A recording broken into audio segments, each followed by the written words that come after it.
Welcome once again, ladies and gentlemen, to another... What? Welcome once again, ladies and gentlemen, to another fireworks in the air, raising your hands like you just don't care. I'm eating hot Cheetos right now, so come back.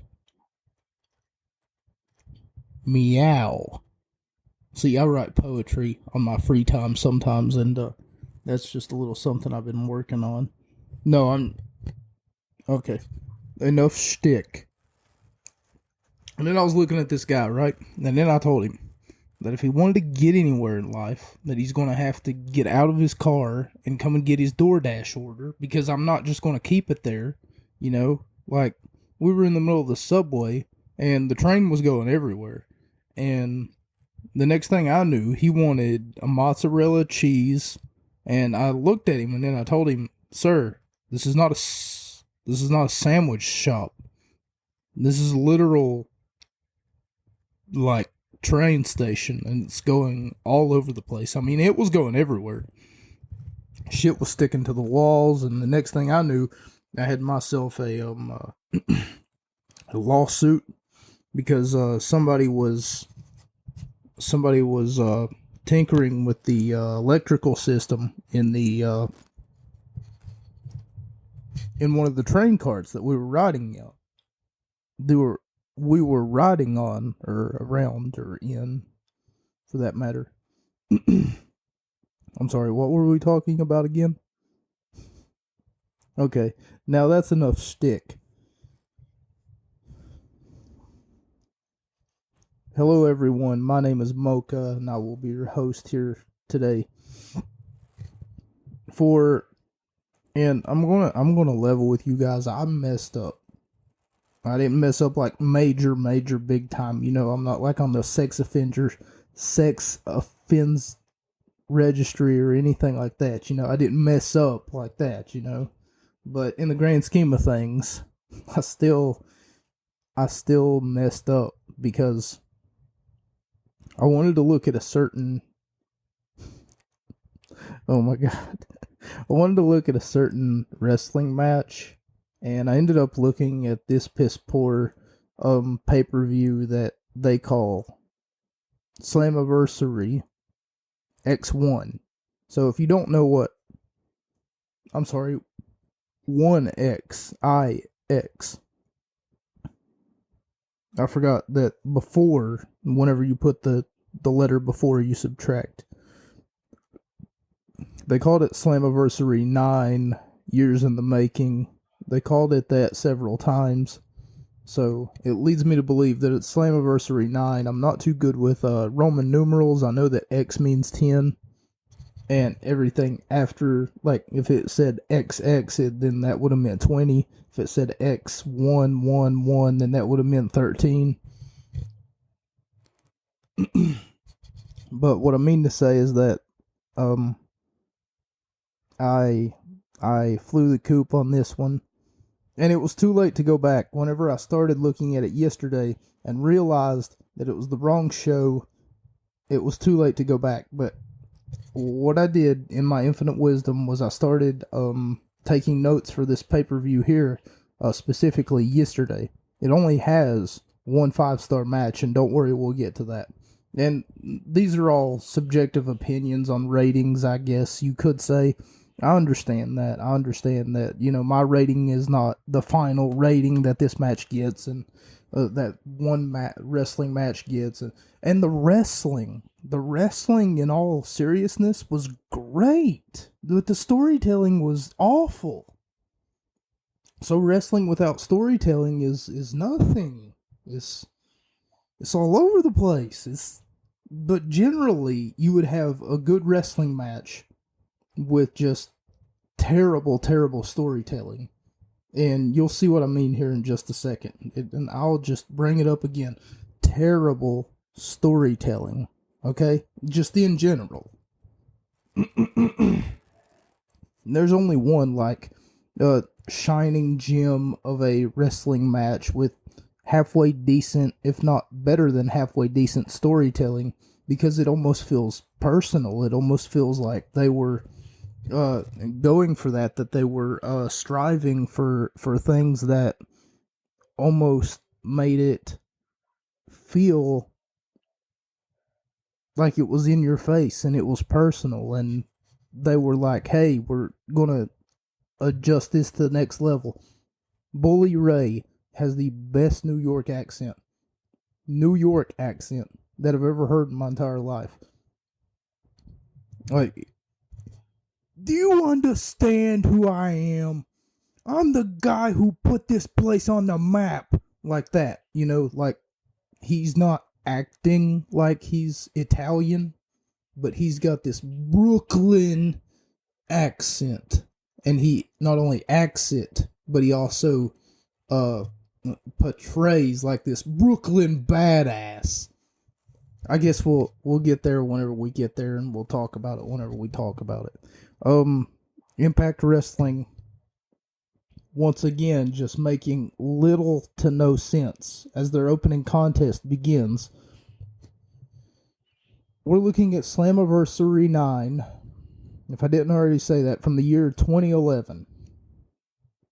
Douglas Williams and Magnus of the British Invasion face off against Beer Money, James Storm, who is your champion, and the other half of Beer Money.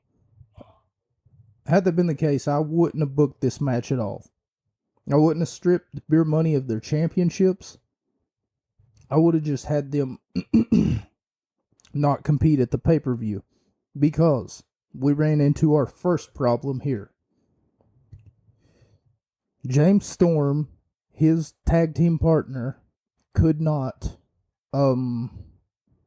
compete tonight at the event that we are discussing. He could not compete tonight because his arm was in a sling and he was at 95% mobility according to his doctors.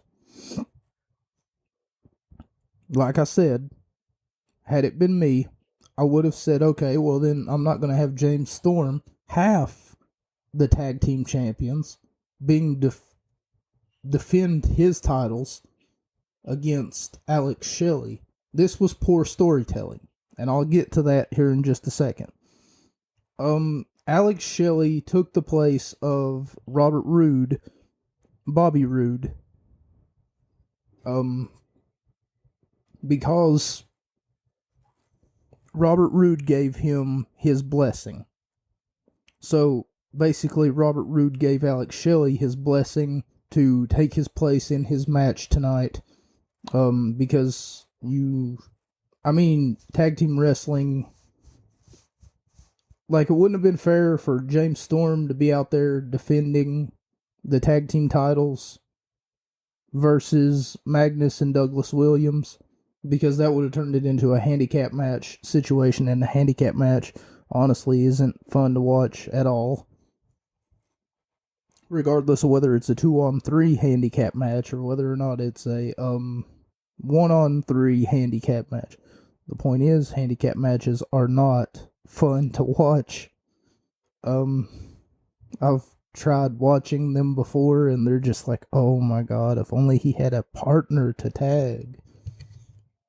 So, here's what I would have done.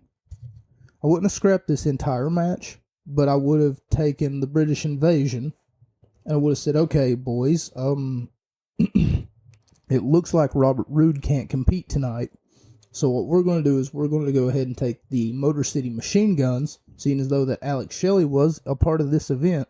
I'm going to assume that his tag team partner, who is his tag team partner, Chris Sabin, would have been somewhere nearby, seeing as though they would have followed each other. I'm going to assume. I don't know. Chris Sabin could be his own man. He could have been at his house on this night, and then them just looking around, seeing where their tag team division was, and they were like, well, we're going to have to strip the titles from him. And then I would have been like, no, let's not do that. Here's what I would have done, though. In all seriousness, if we're playing fantasy booking for a minute, I would have taken Alex Shelley, replaced James Storm with Chris Sabin, assuming that Sabin was there. Had that been the case, Chris Sabin and Alex Shelley versus the British Invasion, Magnus and Douglas Williams, had that would have been a match for the internship of the tag team championships. Now, they've done that before. I don't know if Impact Wrestling has done it before, but I know that WWE has done it before. Take, for example, CM Punk versus John Cena. Whenever the CM Punk decided to leave, and then he came back, and then whenever he did come back, he still had the title that he left with whenever he left. And then John Cena defeats Rey Mysterio 24 hours after Rey Mysterio won the WWE title. And then they had that match where John Cena faced off against CM Punk. And they were both champions. Or Razor Ramon to face off against Shawn Michaels to see who the interim Intercontinental Champion would have been. Or Sammy Guevara. Most recently, the one that we had was Sammy Guevara, who was the TNT Champion. And then Cody Rhodes, I think it was Cody Rhodes. And then he ended up wearing 2 titles for a minute there. There were 2 TNT championships, which confused the whole hell of a lot out of me. But at the same time, I was just like, okay, there's 2 TNT championships now. But that's what I would have done in order to rectify this situation. I would have had the Motor City Machine Guns face off against the British Invasion for the internship tag team championship. The interim tag team championships, rather.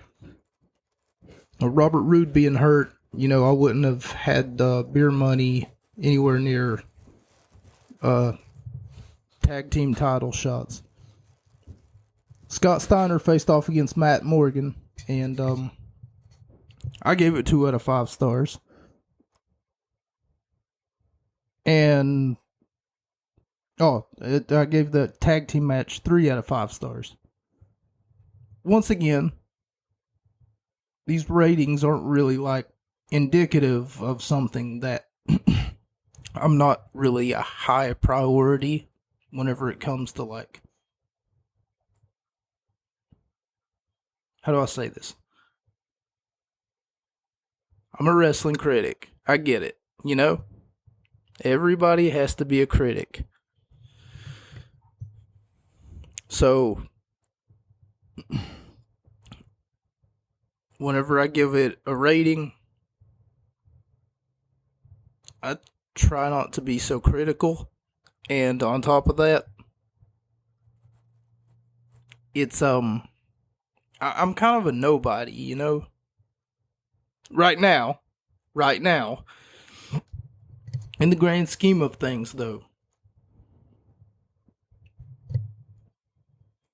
So, before the match begins between Scott Steiner and Matt Morgan, though, is something that I wanted to address. Jeremy Borash, JB is what they usually call him, but JB comes up to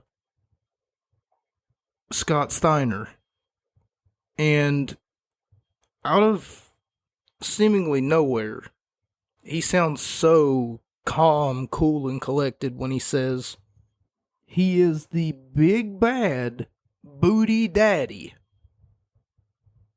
I'm sorry, what, JB? Could you say that again?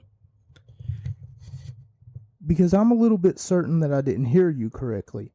He calls him the big bad booty daddy. Jeremy Borash says, too naturally. The Steiner interview about Matt Morgan. You want to know what's funny about that is the fact that Matt Morgan wins against Scott Steiner, but Matt Morgan doesn't get an interview before the match begins. That's interesting. So why would you interview a guy, let's say the quarterback of a football team, seeing as though that everybody and their mom watches football, I know, and then I don't want to say jumped onto, but I get like, oh, did you watch that football game yesterday?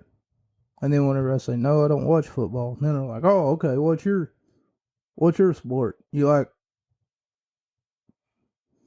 NASCAR? And I'm like, no, I don't like NASCAR. Can't stand NASCAR.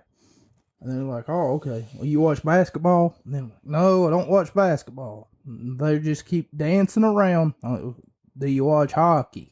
It's like, no, I don't watch hockey. Why are you so concerned about what I watch on TV, or for that matter, in the radio? Or, well, have you ever played baseball? No, I never played baseball either, okay? And I'll get these people all the fucking time who will sit down next to me at a bus stop or at a gas station or somewhere out there, and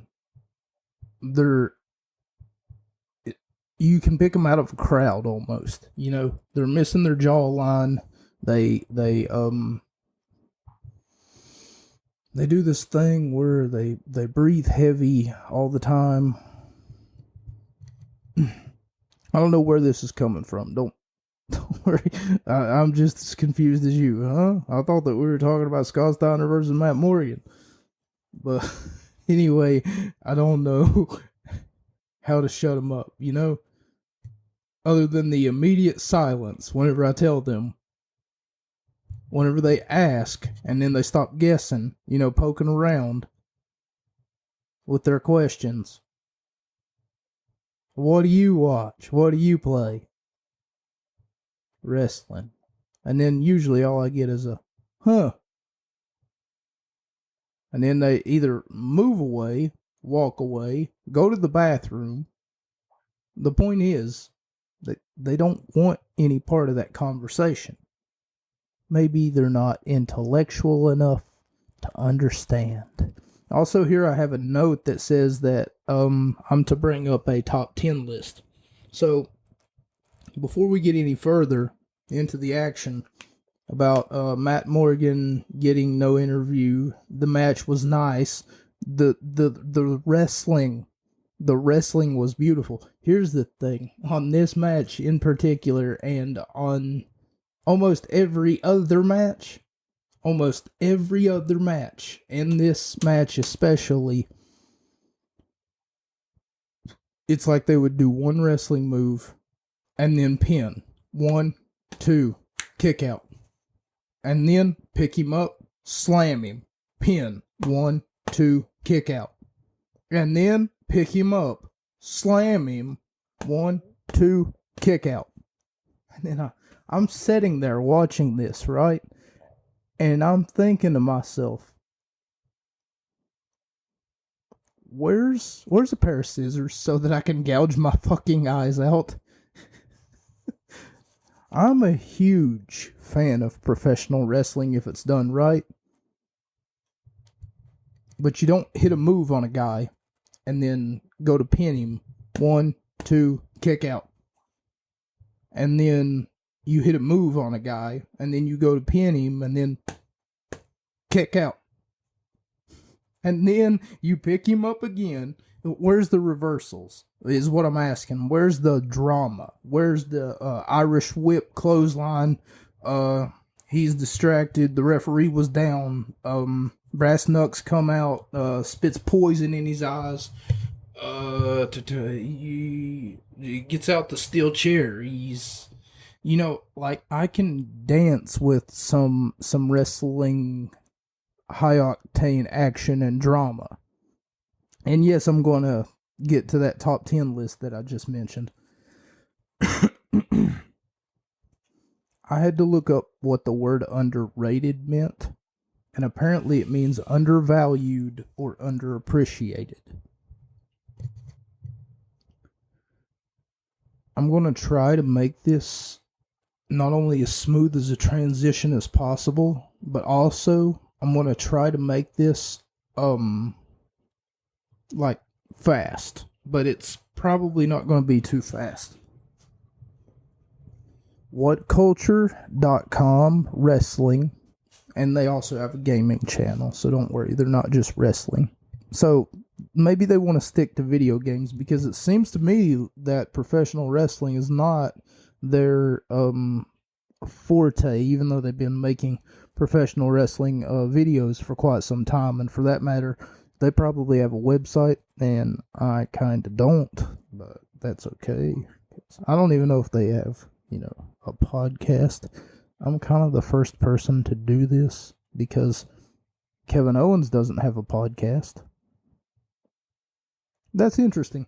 I'm something that he's not. As a matter of fact, I'm a whole lot of things that he's not. Shit. I'm cultured, for one. Oh, whoops. Sorry, there I go, breaking the fourth wall again. Anyway. Yeah, because I was told not to say anything about Kevin Owens and Sami Zayn, because the best way to kill them is to kill them with silence. Because in this business of professional wrestling, if you mention them, then you're keeping them relevant, regardless of whether that's in a good or a bad, light sort of frame. The top 10 list that I want to mention had and I didn't watch it, the title was the top 10 underrated wrestlers. Now, I can't remember whether it was from WWE or whether or not they just said underrated and then wrestlers. But the thumbnail was Sami Zayn. The thumbnail was Sami Zayn. I'm going to go ahead and I'm just going to try and bust this myth right now. So, and that's what I mean by myth. It's got to be a myth. There's no way that this is real. There's no way that Sami Zayn is actually someone who is undervalued, underappreciated, and for that matter, underrated. If we were to rate him on a scale from 1 to 5, where exactly do you think Sami Zayn would rank? Let's use a few.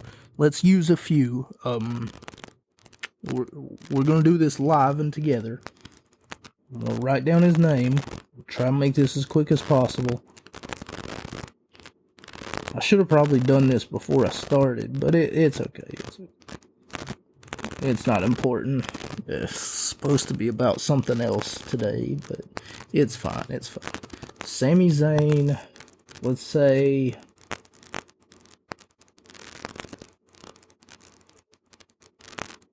social, even though I spelled soil, we'll say social media. What does that mean? Social media presence. That's what that means. The next thing that we're going to rank him on is his performance.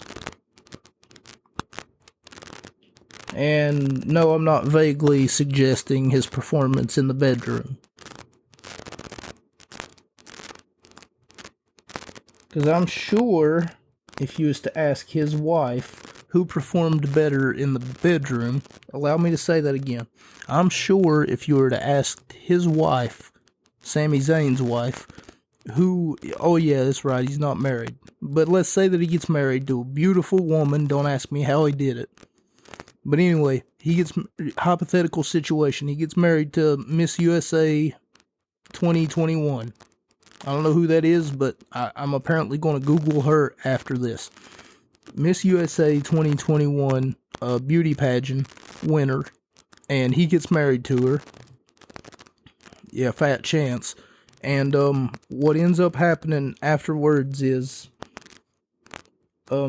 she has sex with him first, and then she has sex with me next. She's gonna say that I outperformed, but we're talking about performance in the ring. Let's see, social media presence, performance, promo. There we go. That's what I was looking for. PROMO. So, if these three things, and I'm sure that I could probably come up with a fourth thing to rate him on. If these three things don't exactly offer up any sort of insight on how Sami Zayn is as far as a rating for a professional wrestler, maybe. And if he is underrated, wouldn't that mean that all of these would be very low? Does that mean that if he was overrated, he's not even that, That's so stupid to think that he would be overrated, because nowhere is he overvalued or over. And if underrated means what underrated means, and overrated means what overrated means, that means that, in all honesty, I'll just take it from here, okay? Social media presence. Whenever you look at social media presence from Sami Zayn, you really don't see that much. Take people like Johnny Gargano, for example, who have an abundance of social media presence. He tells people that if they see him or his wife out and about, don't be afraid to stop and ask him for a picture, and he'll tag you in the picture on Instagram, on Twitter, on, I want to say MySpace, but probably not. But he'll tag you in the picture. He'll etch you in the picture, and then whenever he sees himself in a picture that's been tagged in his social media, he'll even, hey, it was nice meeting you. You're a great fan, and for that matter, thank you for your support. Johnny Gargano, ladies and gentlemen, he's a hero. The Miz does about the same thing, but he's more derogatory about it because, of course, he's a heel.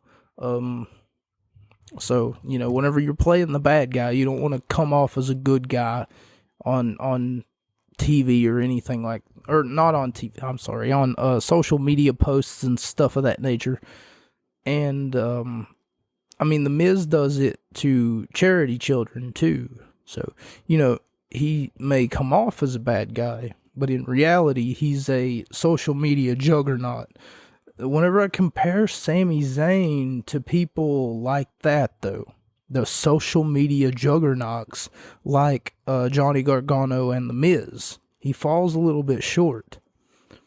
Because nowhere can I really see, if I was to pull up Sami Zayn's Twitter feed, for instance, and this will just be me, live, unedited. Hopefully he didn't block me or anything, but if he did, then I'm just wasting my time. Used to, his handle was I like Sami Zayn.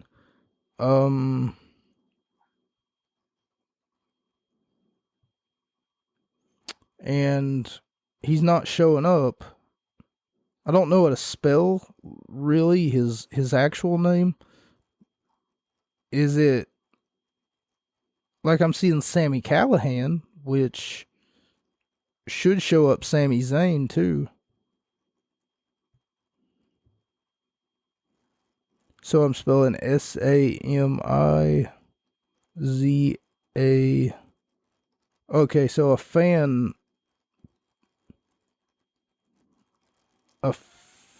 fan made at. Okay, now it's showing up. And it's not that his last post was 3 days ago. No, that's not it. So I'm seeing hashtags from hashtag Sami Zayn. And one that says that Sami Zayn does not approve of this sign. And whenever I tap, oh, okay, I'm blocked.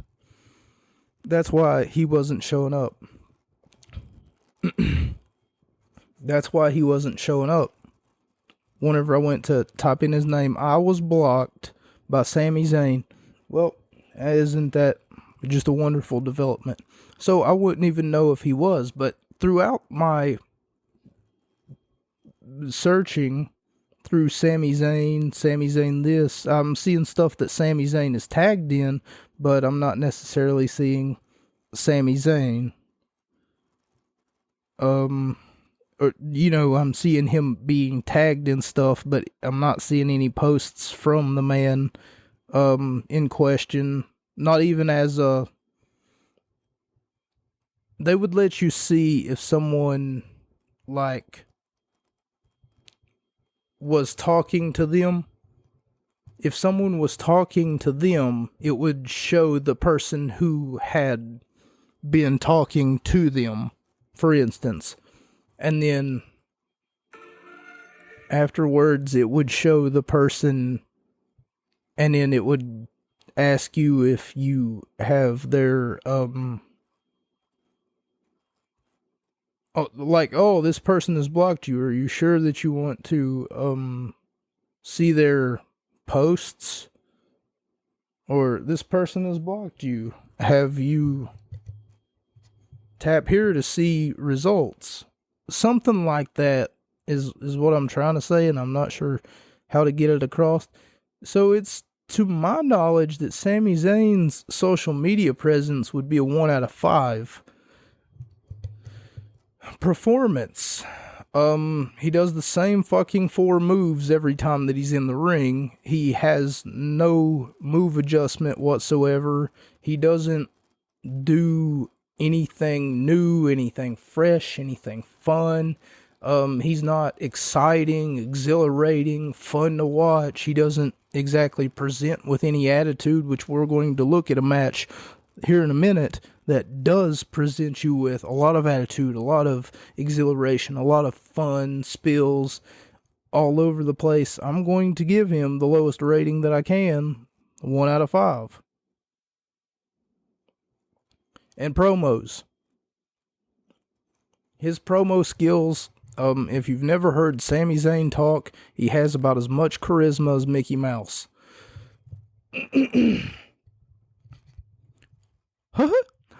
Hey there, everybody. We're going to look at things today. Look at that, ladies and gentlemen. Do you see it? There it is, ladies and gentlemen. They're on my refrigerator. Right now I'm pointing to my refrigerator. Well, oh boy, golly. His promo skills are painful sometimes to watch, and I'm about to be reduced to tears to even talk about him, because he has no attitude, he has no charisma, he has Mickey Mouse energy is what I'm developing from it, you know? Because if you've ever seen Mickey Mouse Clubhouse on Disney Junior, not that I watch that on a regular basis, holy crap, but I've had the pleasure of watching it once or twice maybe. And honestly, Mickey Mouse has more energy and has more, if I was to say, promo skills than Sami Zayn. Goofy probably has more promo skills. Donald Duck for sure has more promo skills than Sami Zayn, because I've heard him curse and everything else. Don't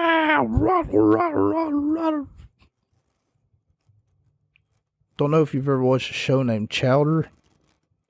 There's a rock monster on there, and his name is Schnitzel.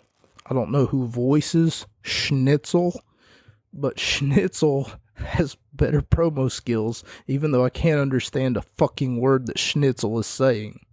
I'm going to post this picture right here to my Twitter, because this has been fun. This has been my first Superstar review, for those of you wondering. Well, I mean, actually, technically it's my second Superstar review. The first one was Daniel Bryan. But that's on my YouTube channel, and that's more than so many years apart from where exactly we were.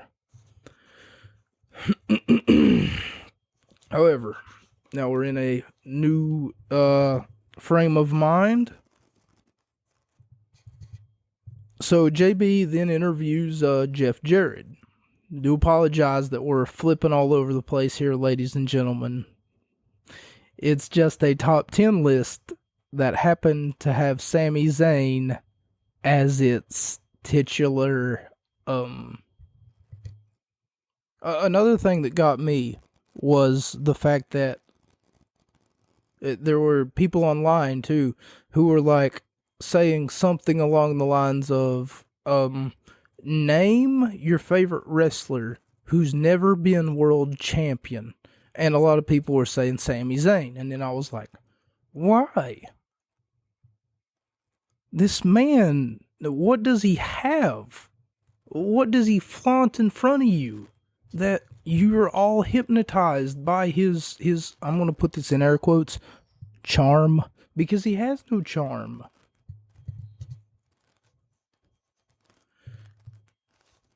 Anyway, after JB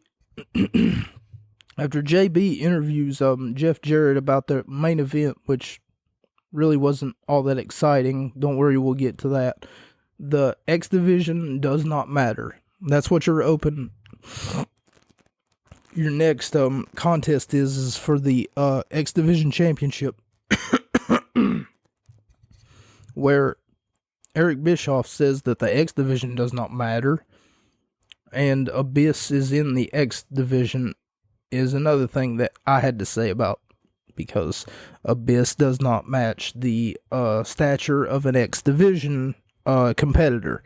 Now, for those of you who are unaware, once again, I'm not trying to belittle the those of you who are aware, and I'm not trying to insult your intelligence by explaining this, but rather I have non-wrestling viewers, people who don't really watch or haven't watched wrestling in so ever long, so I feel the need to want to explain this so that they can understand the full story. Abyss is 300 plus pounds, Kazarian is 190 pounds, and Kendrick is maybe 191 pounds. Abyss is your champion, and I forgot to put that prompt here. 1 second. So for every champion, whenever I write their name down, I like to put a small C by their name so that it indicates to me that they are the champion. Again, I forgot to put that on my notes here. But anyway. Oh, and I put it in the wrong fucking spot. Of course I did. As I had to put his name multiple times to... Okay, Abyss versus Kazarian versus Kendrick. I gave it 2 out of 5 stars. Nothing really too impactful to... You know, once again, the wrestling was okay. The wrestling wasn't what I had a problem with. It was the poor lack of direction in storytelling that they had... I guess afforded. I don't know how to put it. There's way too many cooks in this match, and it's over before you know it. and there's really no underlying story. It maybe took them 30 seconds to put together a story. Eric Bischoff says that the X Division doesn't matter, and then after that, Abyss says that the X Division does matter, and for that matter, it apparently matters enough to Kazarian and Kendrick for them to get into the ring and to fight over a championship that they feel that they have the right to hold, despite the fact that it's held by a 350-pound man who's not even calling it the X Division Championship. He's calling it the Extreme Championship or something of that nature. It's mind-boggling, but okay, it's his Extreme Championship. And with a figure like that, who's going to, step on his toes, or who's going to argue with him? The undefeated Crimson next faced off against Samoa Joe. Samoa Joe, whenever he debuted for the company, went 2.5 years undefeated. And I thought that since they said that they were going to maybe strap the rocket to Joe and then say, hey, you're the guy who's going to go out there and beat Crimson tonight. I almost called him Charisma. I don't know why. I guess it's something that I just got done talking about. But can you believe that? 1 out of 5 in every aspect of your career?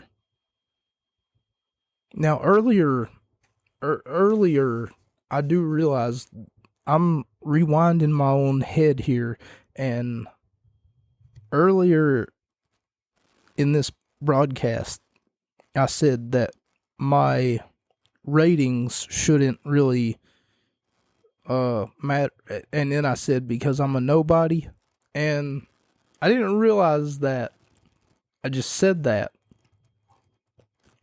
and I want my opinion to mean something to Sami Zayn, and I shouldn't say opinion because you honestly can't look at me with a straight face and tell me that Sami Zayn is any representation of what professional wrestling is going to be like in the next 2 to 3 years, 4 to 5 years, or for that matter, 10 to 20 years.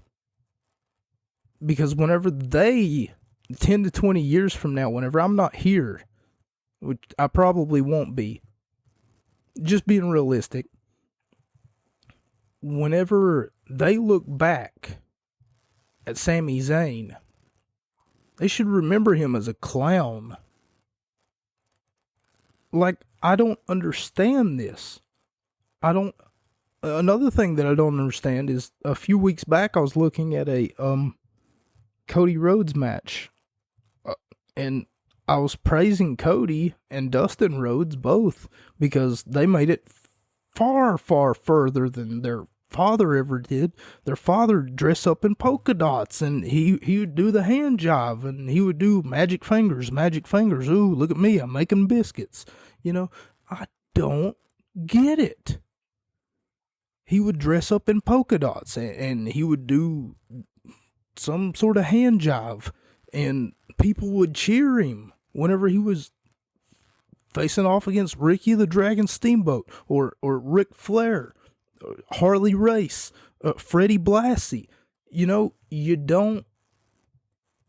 The dancing and shit, where's that coming from? Is that... And for that matter, that's... And he would talk like Dusty Rhodes is who we're talking about here. We're comparing him to Sami Zayn because they're similar in some areas. He would talk like, oh, and let me tell you something, sweetie. Just let me get a big old drink of water first. And then I looked at him, and then he told me that I didn't order chicken. And then I looked at him, and then he said that was the wrong order. I'm honestly having trouble understanding. Holy crap, this episode is all over the place. The X Division Championship, I ordered, this is McDonald's and I'm ordering food now. Hang on. I rated 2 out of 5 stars. 2 out of 5 chicken sandwiches. Shut up.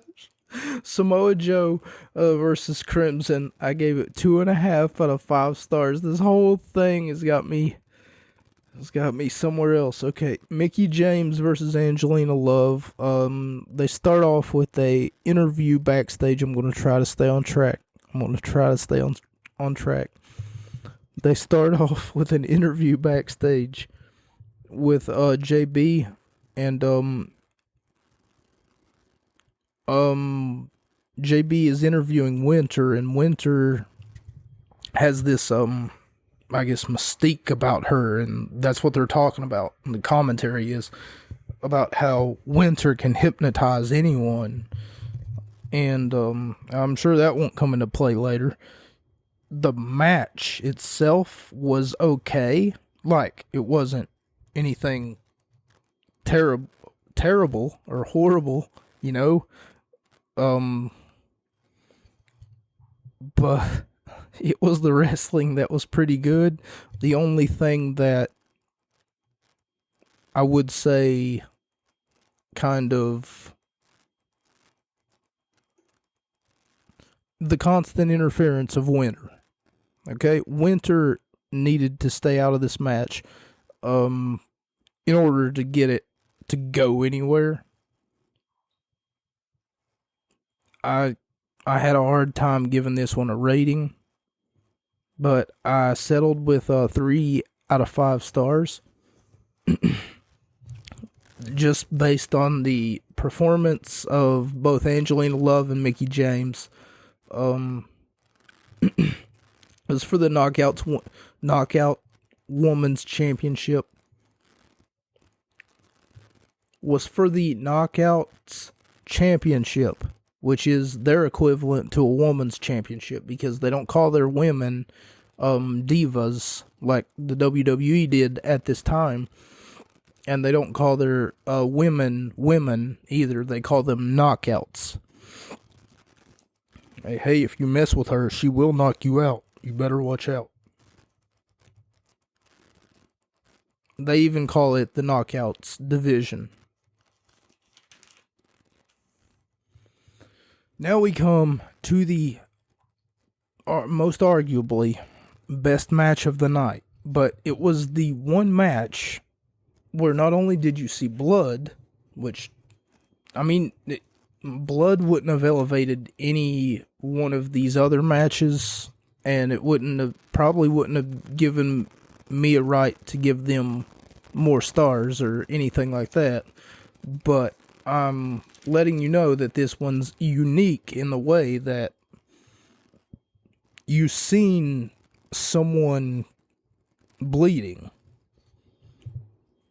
I can't believe that I wasted that piece of paper writing the name Sami Zayn. And I spelled it wrong too. It's Z-A-Y-N. I wrote E. Z-A-Y-N-E. I guess it doesn't matter. You can spell his name fucking 3 different ways. I'm serious. I could probably spell Zane Z-A-N-E. You know, I'd probably spell it. You know, and the spelling that I have there is probably correct.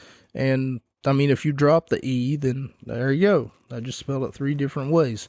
Not that it's important. It's not important. Matter of fact, it's the most least important thing that I have to talk about. Bully Ray versus AJ Styles in the Last Man Standing match. Bully says, now here's where I actually had room to write underneath so that I could fucking put together. Usually whenever I'm writing my notes, I write little bullet points down so that I can talk about the story and how it's been unraveled and oh, what a tangled web we weave or whatever. This whole entire time, I wasn't able to do that. except for this one time. Because they actually gave me some story to work with. A bully says he's a real man. Oh, okay. He was heavy Brooklyn accent whenever he says that too, and he calls AJ Styles a boy, which is really funny. AJ says bully's like a balloon that keeps coming back until you pop it.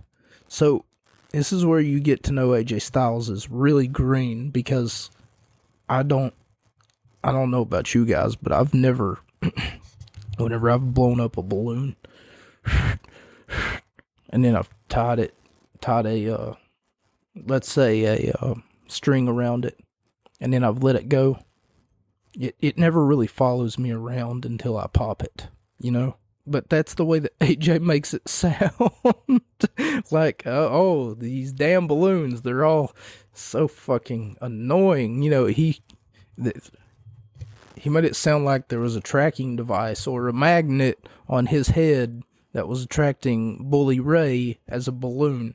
And this match, honestly, AJ wanted to prove that he was more than just a boy.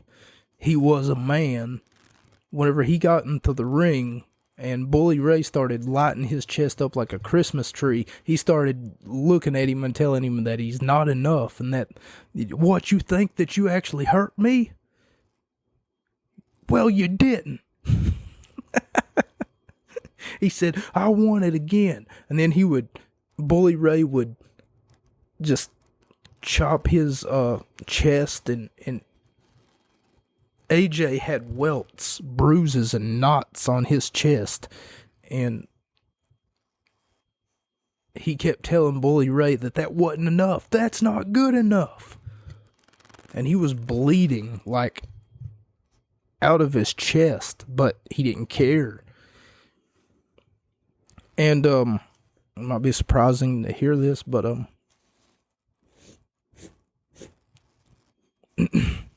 actually gave it 5 out of 5 stars. And I don't know who's been keeping track, but that's kind of the first one in a while. I don't want anybody to go back and listen, you know, because you can just take my word for it. I promise. It's kind of the first 5 out of 5 stars in a while. Christy Hemme, at the beginning of the match, I don't know if it was AJ's music that was playing over it, or whether or not maybe something tripped her or tripped her up, but AJ Styles is not from Gainesville, Florida. Christy Hemme says that he's from Gainesville, Florida. He's from Gainesville, Georgia. I don't even know if Gainesville, Florida is a real place, but if it is, I don't know. But not only did I give her a hard time about it, but so did Mike Tenay and Taz on commentary. Right before the match even starts, they say, a little bit of a geography lesson here. It's almost like Mike Tenay looked over at Taz and says, is Gainesville in Florida? He says, it's in Georgia, isn't it? Bully Ray spits in the air, then catches it. And I don't mean that he catches it with his hand. No. He spits a loogie out in the air, and then afterwards he opens his mouth and he catches it in his mouth. Nasty. And like I said, I gave this one 5 out of 5 stars. AJ lays Bully Ray down on a table, and he probably gets 8, 10, 12 foot in the air and drops the elbow on Bully Ray. Bully Ray ends up winning the match, but I think that AJ, if he had something to prove, he proved that he is more than a boy, because he beat Bully Ray like he was a man. But anyway, this is not even our main event.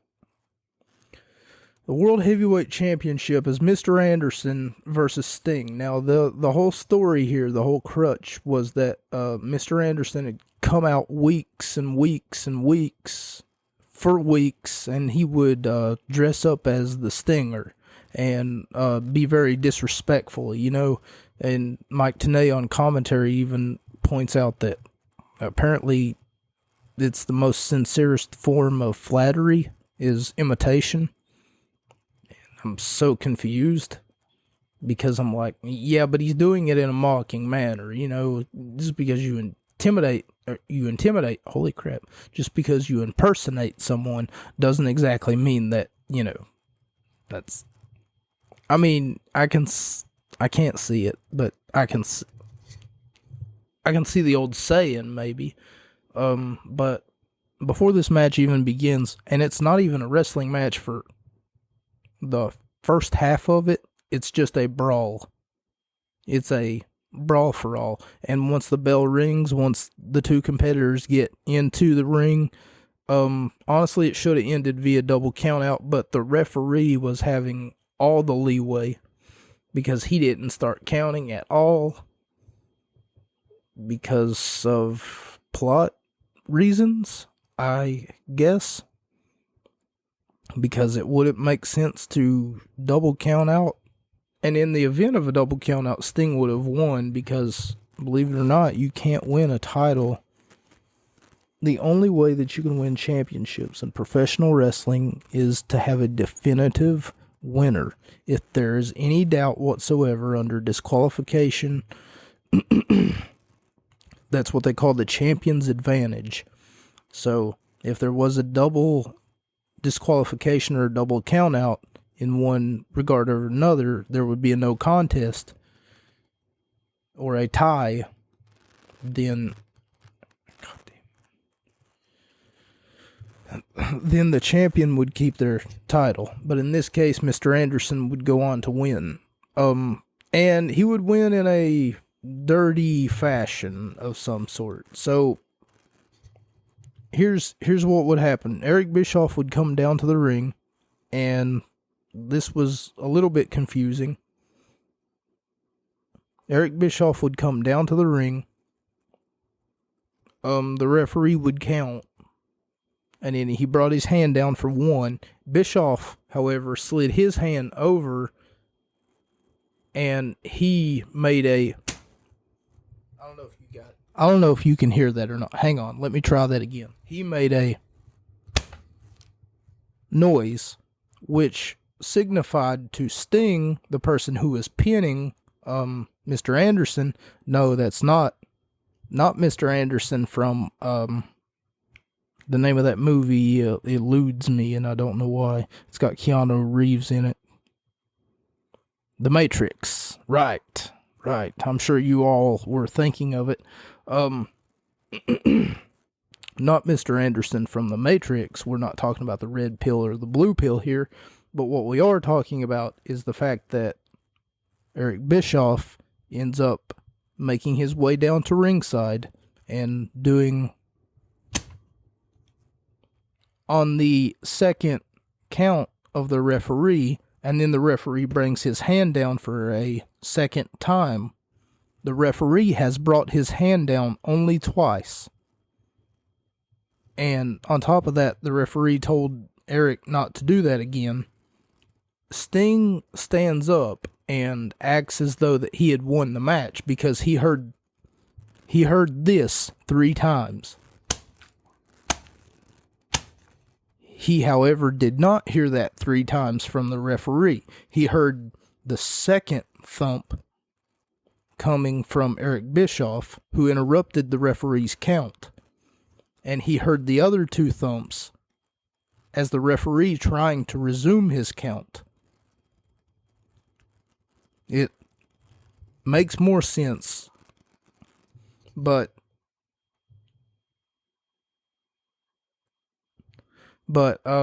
anyway, after Anderson wins,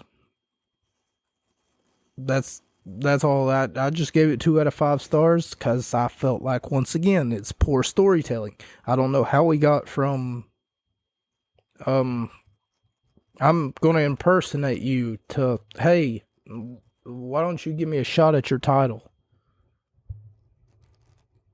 I didn't really see the connection there, and for that reason, I just gave it a low rating because it's terrible, terrible storytelling. Instead of someone who looks at you and then says, I'm going to beat you like you're a man because you're a boy. Or someone who talks like Mickey Mouse. I don't make the rules, I just follow them. Or someone who dresses up in polka dots and does the hand jive. You got me. I mean, what kind of wrestling gimmick is that? Okay, so Jeff Jarrett versus Kurt Angle, and this is for... We've got some layers here.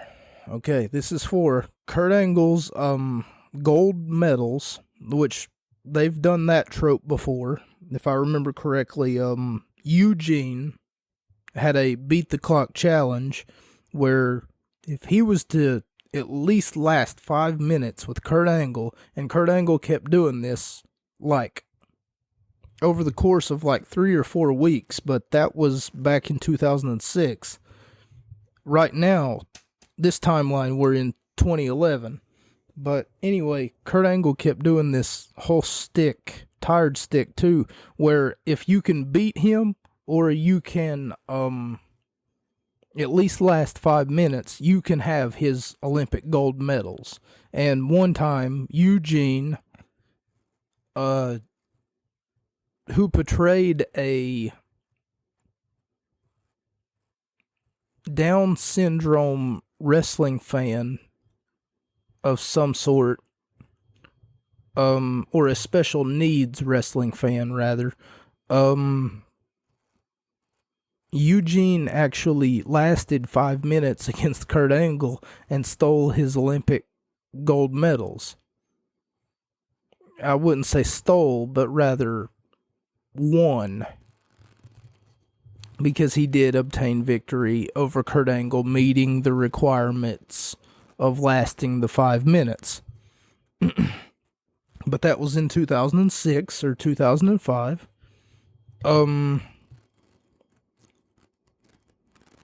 And apparently Jeff Jarrett also blames Kurt Angle for pushing his wife down the steps. Jeff Jarrett wants to take everything that matters away from Kurt Angle. And later, late in the match, like 5 minutes before the match even ends, before the end of the match concludes, here's what got me. You get this USA chant from the crowd. Only problem is, you can chant USA, yeah, and I get that it's supposed to be for Kurt Angle because they made this whole story about in 1996, Kurt Angle won an Olympic gold medal with a broken freaking neck, which WWE's already, at this point in time at least, nailed that into our heads. And if you've been a loyal Kurt Angle fan, then you know that by now, that in 1996, he won an Olympic gold medal with a broken freaking neck. I can't imagine going home, the second place country. Like, imagine 10 years down the road, or even at family reunions and every outing for that matter whatsoever, when you disappoint your father. And then he's like, yeah, well, you couldn't beat an American who had a broken frickin' neck.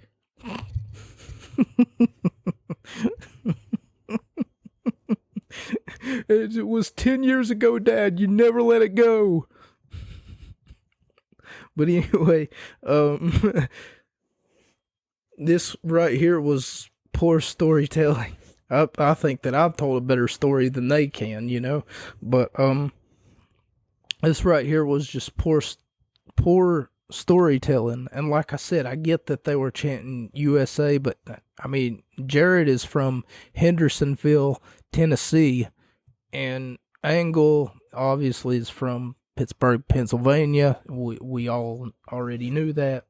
Unless you didn't know that, then now you know that. And I'm not trying to sound like Velvet Sky, but I'm gonna sound like Velvet Sky when I say, if you didn't know, now you know. But Kurt pushed Jeff's wife down the stairs. Kurt Angle's Olympic gold medals at stake on the line.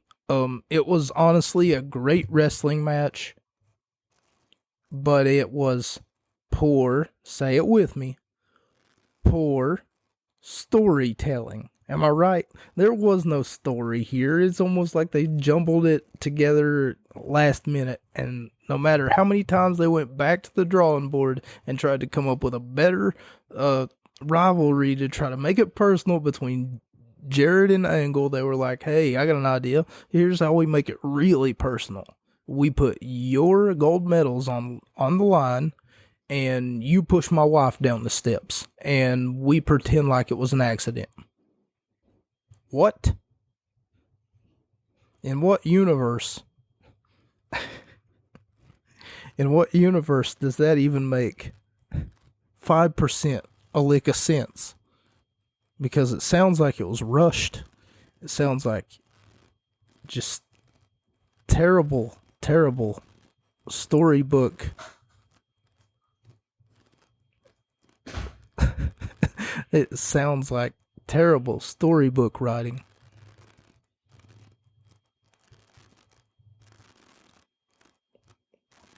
And thank you all for joining me.